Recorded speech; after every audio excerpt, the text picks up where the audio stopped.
Bonjour à tous. Je suis Annie Marie-Christine Zomobem. Je m'exprime aujourd'hui sur un sujet d'actualité qui vous a marqué certainement, mais moi il m'a marqué et j'ai constaté que les gens donnent des avis et je voulais absolument donner le mien. Je voulais absolument donner le mien sur cette famille que je connais depuis mon enfance. Les Aïssi, c'est une grande famille. La famille Aïssi est une grande famille qui a marqué la culture camerounaise. Il y a des danseurs, il y a des chanteurs, il y a eu des boxeurs, il y a eu des miss.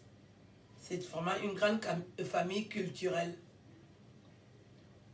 Ça a toujours été une famille que les gens respectent. Ça a toujours été une famille que les gens admirent.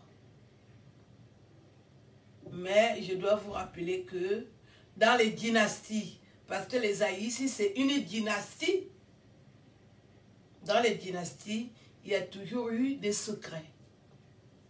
Dans les dynasties, il y a toujours eu des grandes histoires. Mais ceux qui forment la dynastie doivent être discrets. Je parle en français parce que des fois quand je parle en petit, moi je suis petit. J'aurais pu le dire en petit, mais je veux informer le maximum de personnes pour apporter mon avis, pour apporter mon opinion, pour dire ma vérité sur ce que je connais de cette grande famille. Aïssi le duc, c'est le patriarche. L'aîné qui a ouvert la voie aux jeunes, qui a ouvert la voie à Chantal et les autres. S'il n'était pas généreux, il pouvait ne pas donner cette chance. Je trouve qu'il a été généreux. Partout où il est allé, il a montré au peuple camerounais, aux Africains, de quelle famille il est en présentant les jeunes. Aïssi le duc mérite le respect au-delà de tout ce qui peut se dire. Aïssi le duc mérite le respect pour ce qu'il a fait pour le Cameroun. Et il a une jeune sœur, Chantal Aïssi, qui est une diva. Diva par son parcours, diva parce qu'elle est née belle, diva parce qu'elle est dans la cour des grands. Et qui a ouvert cette porte? C'est Aïssi le duc. Aïssi le duc est le père de Chantal Aïssi pour ce qu'il a fait pour elle. Et quand tu as ton père, il ne sait jamais que tu as grandi. Ton père te voit toujours comme un enfant. Ton père ne peut jamais te respecter si nous voulons parler de respect. Le père pense toujours que tu n'as pas grandi. Le père pense toujours qu'il peut te dire tout ce qu'il pense. Donc il ne faut pas combattre avec son père. Tu es obligé de le subir tant qu'il a envie. Tu le subis. Si tu es fâché, tu vas pleurer dans la chambre. Nous avons eu tous des grands frères qui nous ont battus. Ceux qui n'ont pas battu, ils nous ont quand même menacés. Ils te trouvent un gars en train de te draguer. Il vient, il te gêne. Il te dit, allez, va à la maison, qu'est-ce que tu fais avec les mecs? C'est la place de l'aîné de protéger les plus jeunes. Donc, Aïssi le duc a parlé dans un audio pour reprocher à sa sœur Chantal ce qu'elle fait. Je vais y revenir. C'est son droit. C'est lui ton père, ma sœur. Je vais te dire ça aujourd'hui pour que tu intègres ça dans ta tête que toute ta vie, Aïssi le duc va toujours donner son avis sur toi. C'est lui qui t'a élevé. C'est lui qui a ouvert les portes. C'est lui ton père. Tu ne verras plus ton père. C'est Aïssi le duc ton père. Et il oublie parfois que tu es déjà une femme. Il donne son avis sur toi. Ne lui réponds plus jamais. Il ne changera pas pour toi, pour te faire plaisir. Ici, le duc va toujours parler tes affaires. C'est ton père. Et le père ne sait jamais que l'enfant a vieilli. Le père ne sait jamais que l'enfant est déjà une femme. Il n'est plus question que tu répondes à ici le duc. Parce que toutes les fois que tu vas répondre, ça va attirer les haineux, les jaloux, ceux qui détruisent les familles.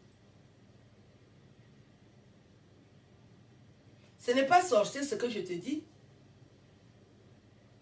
Tu n'as pas besoin de répondre à Aïssi le duc. C'est ton père. Il représente ton père.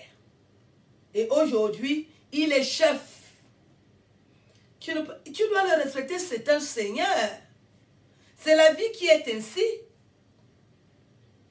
Vous êtes une famille avec des beautés diverses.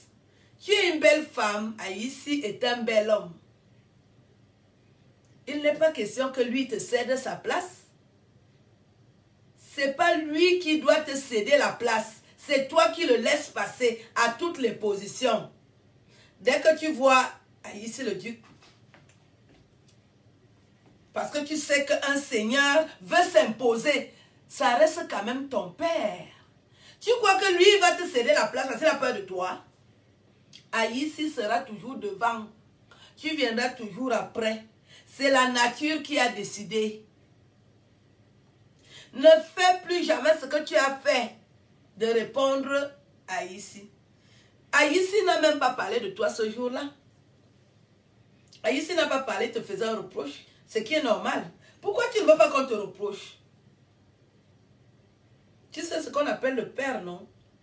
Ton père te reproche, tu boudes. Tu boudes pourquoi? Tu continues avec la têtutesse jusqu'à la fin. Tu es né têtu. Tu as commencé à fuguer étant encore enfant. Et tu veux continuer jusqu'à la vieillesse. Chantal, ici, tu as pris de l'âge. Hein? Tu n'es plus une petite fille. Hein? Commence à te considérer. Je vais t'aborder tout à l'heure. Je parle d'abord l'affaire d'Aïssi. Mais tout à l'heure. Aïssi le duc, c'est ton père. Quand on vient chez vous, si on veut parler à quelqu'un, ce n'est pas toi qu'on va appeler. On va appeler Aïssi le duc.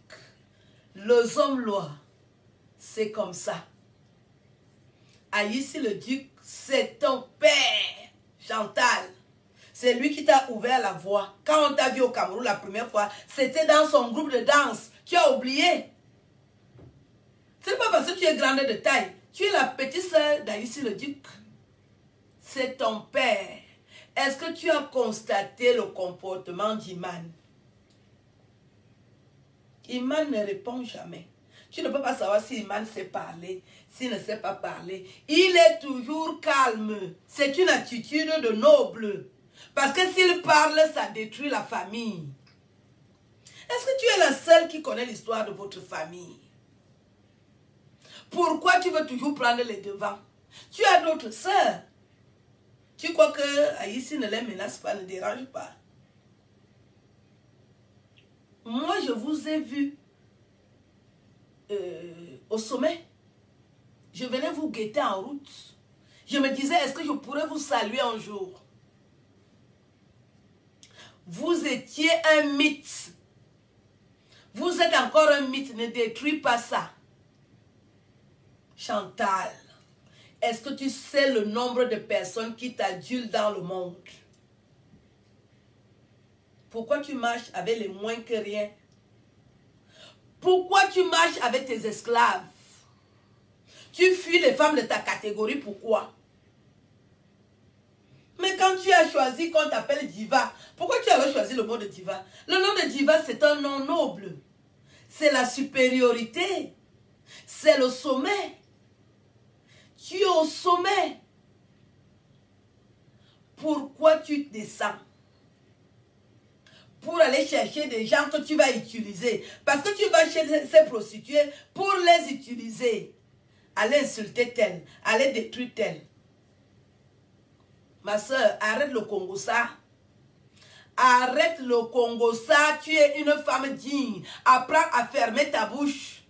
Tu veux faire Tu veux être toujours dans les faits divers, que qu'est-ce qui n'a pas marché? Le père était boxeur. La maman était Miss, la première Miss du Cameroun. Aïe, ce sont des titres. Est-ce que quand tu as les titres comme ça, toi-même tu as rajouté tes titres? Pourquoi tu parles avec la racaille? Ma soeur, nous t'avons envié au Cameroun. Nous voulons continuer à te respecter. Mais toi-même, tu amènes le mépris sur toi. Tu te rends compte que tu démarres la voiture. Tu marches sur Paris. Si tu te faisais couiller dans la voiture, tu connais combien de chagrins tu vas donner aux gens? Tu veux montrer que tu es fâché plus que qui? Tu marches sur la route. Mais que veux... Menteuse! Quand tu as déjà fait les bêtises, tu veux intimider les gens. Arrête ça. Je ne veux plus entendre que tu marches sur la route. Sur la route comme tu as fait. Je ne veux plus entendre ça. C'est toi-même qui es la cause de tout ce que tu as subi. Tu vas te confier aux salopes. Tu vas raconter ta vie à des idiotes. Madame, tu es une noble bêtise. Les bêtises ne font pas de bêtises comme celle-là. Tu ne connais pas ta valeur. Chantal a ici, combien de gens t'adulent. La femme aujourd'hui, c'est comme une voiture. Il faut l'entretenir, yeah. Il faut l'entretenir, yo, c'est la vérité. Si tu n'as pas l'argent, ne cherche pas la femme.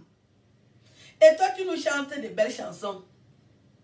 Et toi, tu nous fais rêver avec un corps de rêve. Et toi, tu fais les bêtises. Tu oublies ta catégorie. N'est-ce pas, tu as mon numéro de téléphone? Pourquoi tu ne m'appelles pas? Parce que comme toi, tu veux seulement m'appeler pour me dire qu'on fasse les choses que je ne vais pas accepter, tu évites de m'appeler. Partout où il y a le Congo, ça, ton nom sort, Chantal. Je ne veux plus entendre ton nom dans le Congo, ça.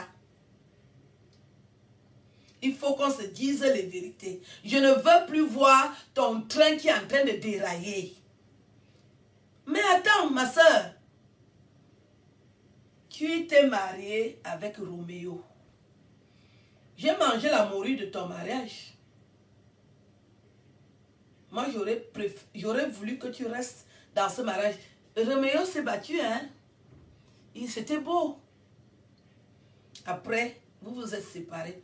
On accepte, les gens peuvent être ensemble, ils divorcent. Et tu trouves mon beau-frère, un monsieur digne, la haute classe des Blancs. Et tu quittes souvent là-bas en haut pour venir tomber dans la poubelle. Pourquoi tu veux absolument parler avec la racaille?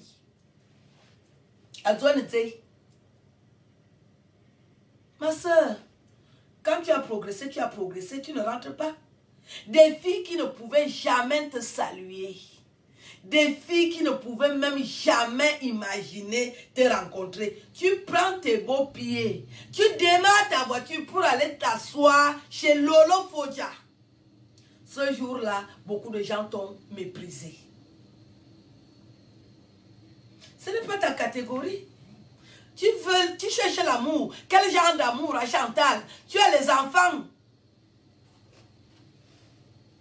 Tu as dit tes filles, tes enfants sont dans des écoles blindées.